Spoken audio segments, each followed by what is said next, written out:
Fright Month continues, and so again, horror-filled month, and this is the second half to our Candyman episode. So we have watched this movie. I actually just finished watching it literally like about an hour ago. Let me specify, this is the first version of Candyman, not the newer version that they did a few years ago, which does tie in. Well, spoiler alert, yeah, I watched that as well. So I watched that right after I watched the original one. Okay. And yeah, it does tie in. Have you guys all seen it? I take it, Jose, you've seen it, right? Yeah. Dana, have you seen it? Didn't watch it. Like I only got to the first bit, but I think I have an idea of how it turns out just already. Like I just being it's kind of snooty. The same movie. It's a studio version, but the hook to it is that the main guy is the baby from the first movie. Yeah, you find out in the end is the main guy is the baby from the first movie. He's the one who summons Candyman, and he's the one that's turning into Candyman also. So I remember that while I was watching the movie today, the original version. Yeah. And there's in the story, we'll get to it, audience, but in the story, there's a baby that gets taken. And I was like, wait a minute, that's the baby from the new version. Yeah. All grown up, obviously. And so the story does continue in that fashion, but we are here to concentrate on the first version, the original, which debuted in what year was it? It was around 92, I think. 92. Yeah, I think it was 92. Yeah. Yes, which was just yesterday for me, but for you youngins, probably like, And by the way, 92 is a way hornier Candyman than 2022. This is a horny film. I can appreciate it. I'm like, I was digging it. It's an interview. Yes. That's how it starts off. So you're absolutely right. We don't know it's an interview, or we basically kind of hear the ins and outs of it, but it's an interview about Candyman.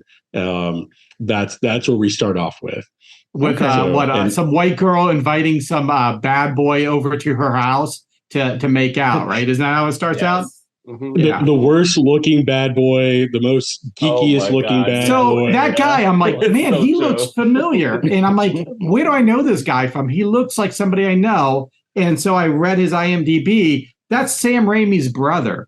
He looks exactly like Sam Raimi. I'm like, he looks like Sam Raimi. That's where I'm thinking from. But it's Sam Raimi's brother. He's an actor as well. But he's been in a lot of Raimi's films. Go figure. But that was Sam Raimi's brother playing the boyfriend that she was meeting. Well, it was a bad choice to play a bad boy because there was nothing bad about him. He looked like Sam Raimi in a leather jacket, which is not menacing. It looked like this young woman was babysitting, right? And she invited him over. I was like, is that the father of the baby? Because he looks like he lives. He's 30 and she's 18. Yeah. Yeah. Right.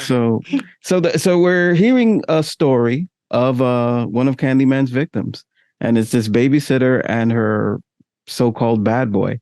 And I was, this was one of those moments in these horror movies that you're like, yeah, you should die. You should die because you're stupid. Because like it was weird. It never ceases to amaze me. And this is like a common trope in horror films. And there's always the one young woman who is turned on by horror. Yeah, like that's the way to get into her. I've never met a woman turned on by horror, but yeah, in the movies there's a lot of them. Apparently, this such a beast does exist in the world, and this girl was one of them. She did the whole Candyland. Now in the first half of this episode, we made the mistake of saying you say Candyman 3 times, but it is actually 5 times because Candyman wants to, he wants to make you work that much harder. I think you may have said it, Candyman, close to 5 times already, Dana. So, Dana, June, keep an eye out behind you. Well, there's a lot worse things to look out for in New York City than a black man with a hook and bees in his mouth. That's just calm. You'd walk right past him on the street like it was like any other day. You're like, yeah, whatever, and probably give him change. Yeah, walk over him. Exactly. But yeah, from there, we cut. And this is where we meet the main character or the protagonist or one of them. Well, yeah, Candyman comes and kills the story. He takes out. Was it a gory part? I don't even remember if it was like a slashing part to it. That's how fast it was. So it literally was like oh, this happens, and then it's like, then this happens, and you just see a spot of blood, and you're just like, wait, did I miss something? I'd rewind it actually. They didn't. I was like, they didn't really show much. They didn't really show Candyman kill her. Okay, they more than that they implied. Did you see him come out or whatever, or the hook hand or whatever it is? It's all but then they got the blood. Yes, it was the scream. That scream was like. And this house that was made apparently of cardboard because blood's coming down the ceiling. Yeah, yes, right through the ceiling, and blood started pouring out, and I was like, wow, like okay, but yeah, that cuts into one of our main characters, Virginia Madsen. So is she a student or what is she? Because she's married to a professor, which is already kind of questionable. Oh, so an old guy. And she's chain smoking in the school. I love that. Everybody she is smoking all the time in the film, but every time, baby. Yeah, I couldn't figure out. I know she's doing her thesis on Candyman, but I'm not sure. I guess she's a student. I don't know. She's a dedicated ass student. Let's put it that way. But I think, I wasn't sure if she was a reporter of that either. But I think you're absolutely right. She is a student. She's doing a thesis. And yeah, she's doing too much trying to get this A, bro. Oh man, she went above and beyond the Call of Duty for this one, man. I mean, going into the projects, bothering people, stealing babies. Well, allegedly, but we'll get to that. But yeah, we get to meet Virginia Madsen, and yes, she is dating, or they weren't married. Some really. From the moment her man is introduced, Trevor. Jose will tell you. I was like, I already took issue with the name. Anyone named Trevor, you're already. Yeah, she's a little too much of a catch for this guy. By the way, anyways, I don't think this guy is pulling Virginia Madsen in real life. No. Oh, definitely outkicking his coverage. I for sure. And all the co-eds are interested in him. You know, the students seem a little too into him. And like, okay, take it easy. Yes, this was one of the first signs that that told you you're not in the real world. Yeah. But wait, June. This is now a good segue for Jose because you keep saying Virginia Madsen, but what's Virginia Madsen's character's name? Oh, yeah, Jose. Oh, yes, thank you, Jose. Yeah, gave her the oldest white lady name ever. But it sounds so good coming out of Candyman's mouth. Oh yeah, no, that's the only time it sounds good. I think Tony Todd can make anything sound cool. Yeah, he has an amazing voice, that's for sure. But yeah, so we meet Virginia Madsen. Madsen, yeah. And she's working on this thesis, and the subject happens to be Candyman. So she's going around. Urban legends is the subject, legends. But yeah, it seems to be focused on Candyman. Yes, a little too focused, as we'll find out. But and it's her and her friend. Her friend, are they both working on this thesis? Bernadette, I believe so. Yep, they're tag team duo. Yes. Well, and I don't think she hears about the Candyman until the cleaning lady. There's like a cleaning lady there. And out of nowhere, she's like, are you talking about the Candyman? And then she tells like the story about the Candyman also, right? Yeah, apparently all the cleaning ladies that work at this university all come from Cabrini Green. Yeah. You know, coincidentally enough. And she introduces her to one janitor who's working there, one janitor, or whatever you call her. She's cleaning the room and notices that Virginia Madsen I keep saying Madison. Sorry, Virginia. We're going to put a little counter every time you call her Madison, and would it be ding, ding? If I mispronounce her name 5 times, is she going to come and? I hope so. Be a callback to the film as well. I hope she's pretty hot, so I hope she does. Yeah, that's cool. Yeah, I trust me. I've said Helen many times, and she has not. I was hoping. Okay, so as we carry on with this movie, so yeah, she gets more information about the mythology of Candyman from this janitor woman who does live in that area, Cabrini Green. Again, as a reminder, Cabrini Green were the notorious projects that once existed in Chicago. Which is no longer there. Those towers have been torn down. Oh yeah. But they did shoot a lot of the interior for this movie in there. In Cabrini Tower, and they had to get permission from the local gang. to shoot there, and by doing that, they would put them in the background extras for kind of as to make good with them. Like we'll let them be background artists in a lot of these scenes.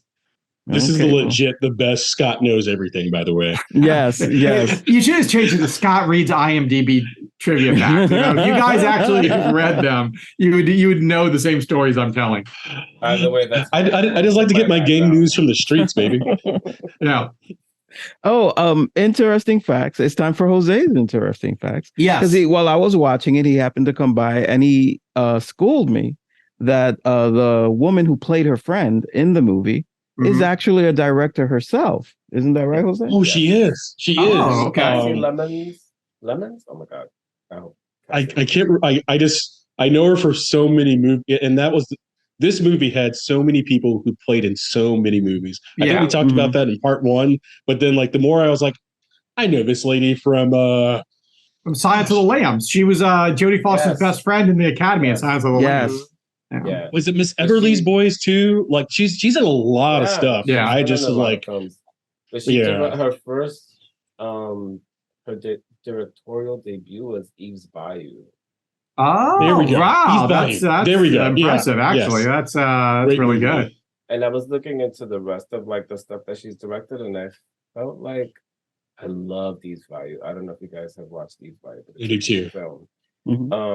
But I didn't love a couple things that she did, and I was surprised when I saw her name attached to it. She did the Harriet film. Oh, the Harriet Tubman, the new one film. Yeah. Oh, really? The one that came. The one that came out in the 2020s. Yeah.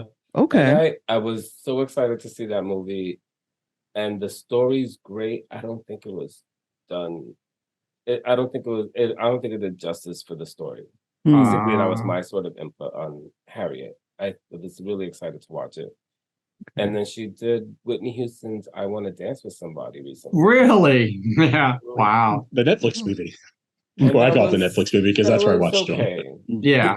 It's worth watching, but it definitely surprised me that those are the tough ones to watch. The ones that are of recent people who you've seen a lot on TV. Those are I don't know. They're very hard to pull off.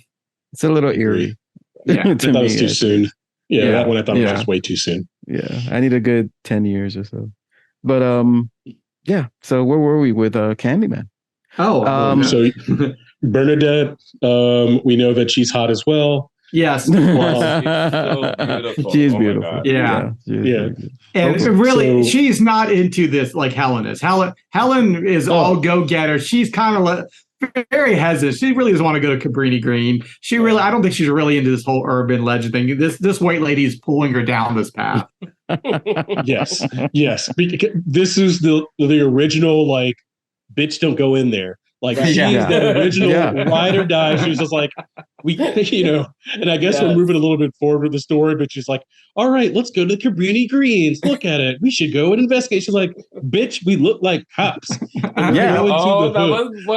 She was legit on like, no, bro, we're not doing this. And Virginia's like, nah, she'd be fine. It's okay. I'm white. I can go where I want to go. I'm good.